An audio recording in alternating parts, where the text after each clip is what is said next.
Oi, gente, aqui é a professora Mariana, de História, e a nossa aula de hoje vai ser sobre a Nova República, que também pode ser aí chamada de Sexta República. Primeira coisa que a gente precisa entender sobre a Nova República é que ela é o período da história do Brasil que vigora até os dias atuais. E ela nasce ali com a queda da ditadura militar e a reimplantação de uma democracia no Brasil. Isso acontece em 1985. É muito importante a gente entender mais ou menos o contexto de instauração da Nova República, porque não foi de um dia para o outro que os militares simplesmente decidiram que eles iam parar de governar o Brasil. Muito pelo contrário, essa transição foi muito lenta, gradual e segura. Essa transição da ditadura para a democracia foi uma transição negociada entre as elites políticas. E ela se iniciou ainda no governo Geisel, em 1976, quando, durante o governo Geisel, foi revogado o AI-5 e ela terminaria apenas com o fim do governo de João Figueiredo, propriamente com o fim da ditadura militar. Durante o governo de João Figueiredo foram feitas algumas reformas políticas, como a volta da eleição direta para o governador do estado, a volta do pluripartidarismo. Até então o Brasil era um país de apenas 2 partidos, um país bipartidarista, né? Com a volta do pluripartidarismo, muitos partidos se formaram ali e muitos partidos que já existiam antes, né, saíram da ilegalidade e voltaram a existir legalmente. Além disso, foi promulgada a Lei da Anistia Geral. Dentro desse objetivo de fazer uma transição lenta, gradual e segura, ficou decidido que o primeiro presidente civil do Brasil, o primeiro presidente aí da Nova República, seria eleito de forma indireta pelo colegiado eleitoral, assim como os outros presidentes que foram eleitos durante a ditadura militar. Essa determinação gerou uma revolta muito grande de muitos brasileiros que foram às ruas pedindo por eleições diretas, um movimento que ficou conhecido como as Diretas Já.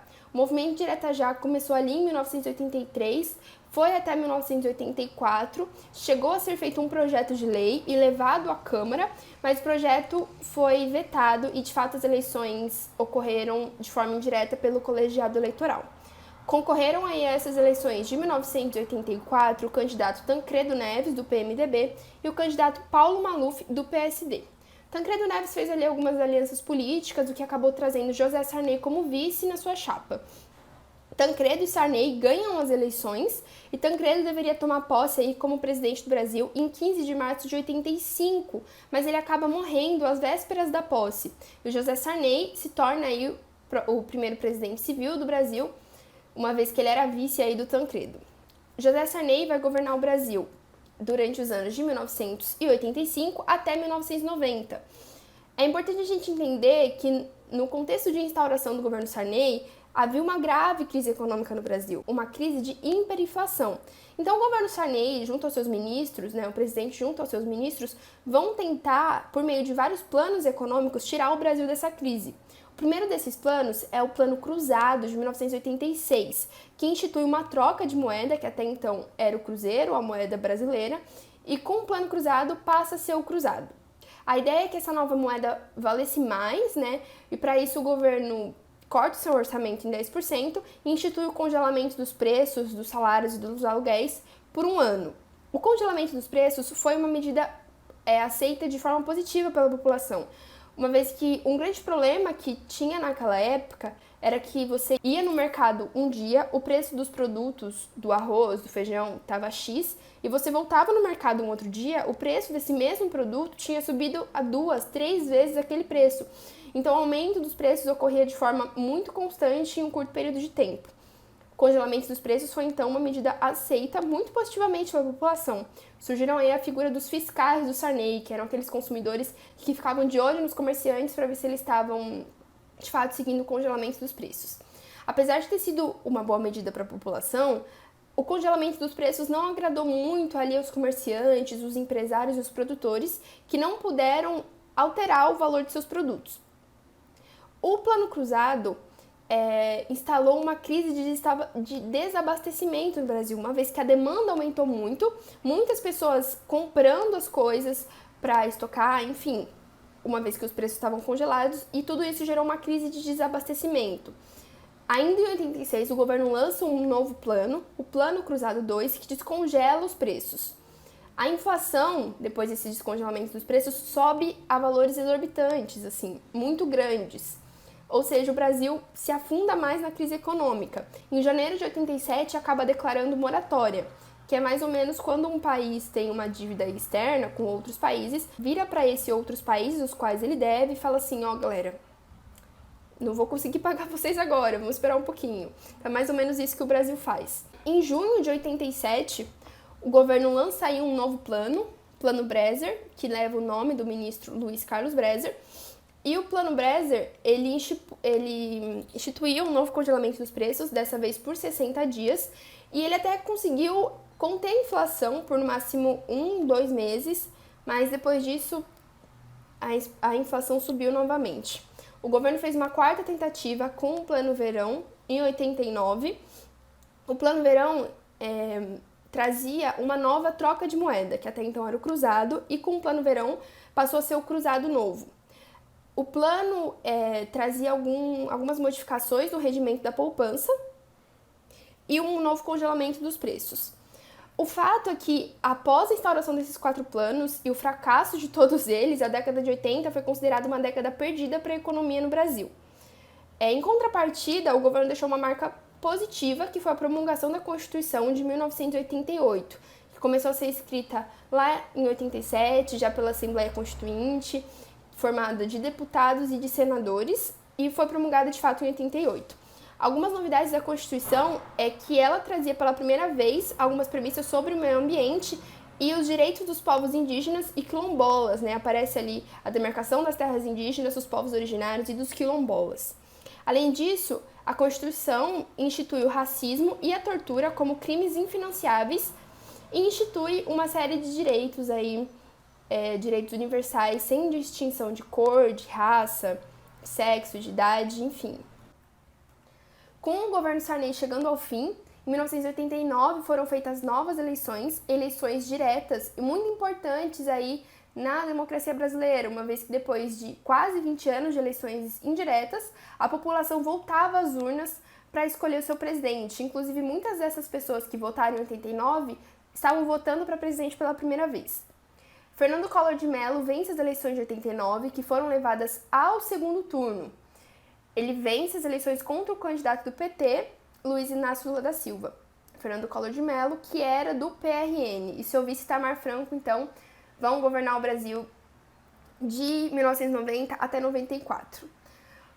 A eleição do Collor foi uma eleição muito centrada no marketing do candidato. Ficou conhecido aí como Caçador de Marajás. Ele se denominava o Caçador de Marajás, que ia enxugar a máquina pública e acabar com os altos cargos dos funcionários públicos. Ele vinha aí com uma proposta modernizadora de modernizar o país, uma proposta neoliberal. Com o início do governo de Collor, começou-se uma política de privatizações que seria seguida por seus sucessores, e além disso o presidente lança um plano para tirar o Brasil da crise econômica, um plano aí com o objetivo de abaixar a inflação. O plano Collor, instituído em 1990, instituía a troca da moeda, que até então era o cruzado novo, e voltou a ser o cruzeiro com o plano Collor, e além disso bloqueava os saldos das contas poupança, das contas correntes e dos investimentos maiores de 50 mil, que seriam devolvidos apenas com 18 meses com 6% de juros ao ano.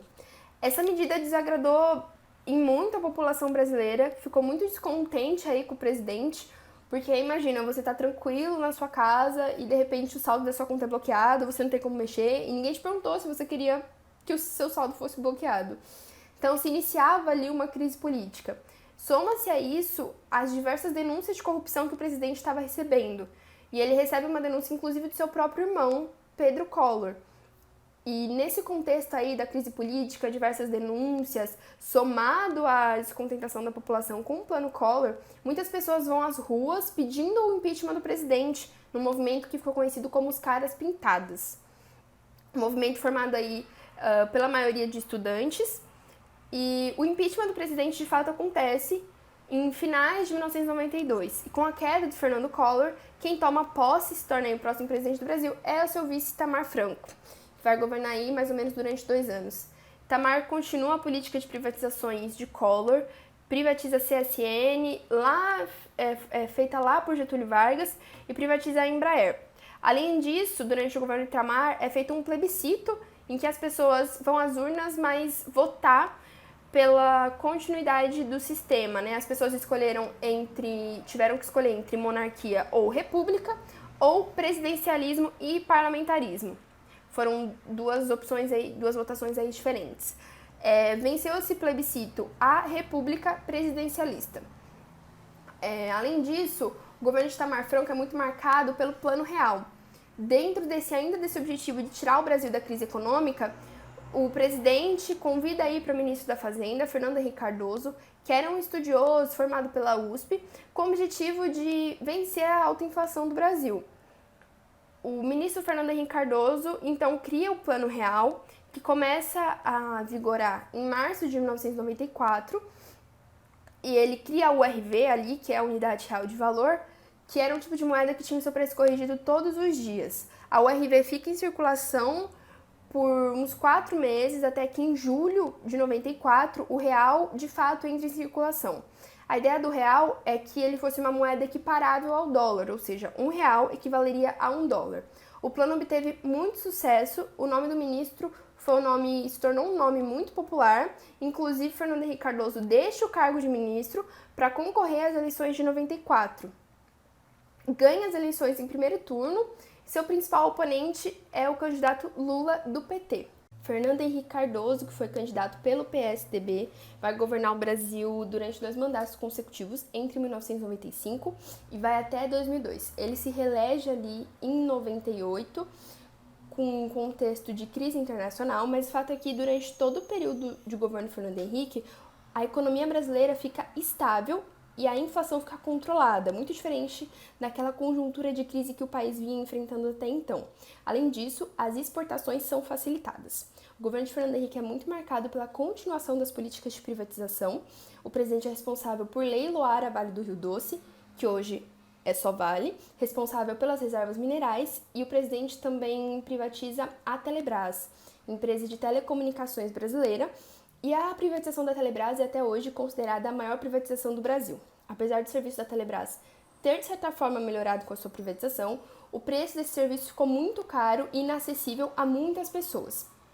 Bom, com o final do governo de Fernando Henrique, ali em 2002, ocorrem novas eleições. Depois de 3 tentativas, o candidato Luiz Inácio Lula da Silva, do PT, vai até o segundo turno com José Serra e acaba vencendo as eleições. Lula vai governar o Brasil de 2003 até 2010. O governo Lula é também marcado pela continuidade aí da estabilização da economia, que vem do governo Fernando Henrique. Além disso, algumas ideias de distribuição de renda e geração de empregos. Em 2008 acontece a crise do mercado imobiliário lá nos Estados Unidos, que acaba afetando o mundo todo, mas até então, ainda nos governos Lula, essa crise que começa nos Estados Unidos não afeta o Brasil de forma tão abrupta como irá afetar no governo Dilma. Lula deixa o cargo de presidente aí com uma certa popularidade, uma popularidade boa, consegue reeleger a sua sucessora, Dilma Rousseff, do mesmo partido, e a Dilma vai governar aí de 2011 até 2016, por um mandato e meio, até que em 2016 ela sofre o impeachment e é substituída por seu vice Michel Temer, que vai governar o Brasil até 2018, quando ocorrem novas eleições, e o presidente Bolsonaro se elege aí em segundo turno contra o Fernando Haddad. Bom, gente, esse foi o vídeo sobre Nova República. Tem bastante conteúdo, por isso o vídeo ficou um pouco extenso, mas eu espero que tenha dado para entender, que vocês tenham compreendido aí esse período. Quaisquer dúvidas, estou à disposição, podem me chamar, procurar o pessoal aqui do Explica Enem, tá bom? Tchau, tchau!